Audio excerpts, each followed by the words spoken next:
Let VEA help you turn the lights on.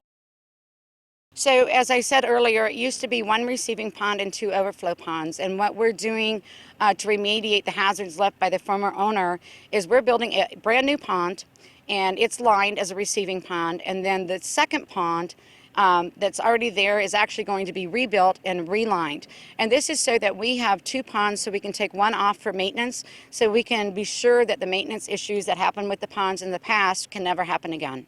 And once again, we just want to add that the water that is going into these is already treated and ready to go. This is not a place where it's going through the rib system untreated water. Absolutely not. And in fact, because we use the water for other purposes, we treat to a higher category effluent quality than most of the water that goes into ribs in the state. So it'll be going to the BOCC once again? It will. I don't even know exactly what the process is now. Because of the concerns the citizens have, we want to make sure that these needless fears are put to bed, that people are comfortable again.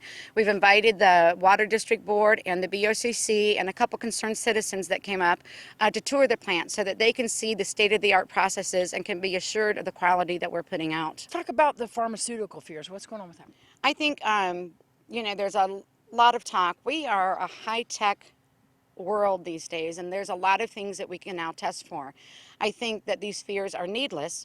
For starters, UV disinfection, such as we have at Plant 3, is known to degrade pharmaceuticals. In addition, we don't do all of our own sampling. We also try to work with other authorities, and the USGS recently sampled our wells 8 and 9, and there were no traces of pharmaceuticals in those wells. And those two wells are in the same system as Plant 3. We want to remind everybody once again, please don't dump any extra drugs that you have laying around the house down the toilet. We have locations around town where they can dispose of them. Absolutely, Deanna. And I think that is important to always think about what you're putting down the drain, because eventually it's going to end up either in the groundwater.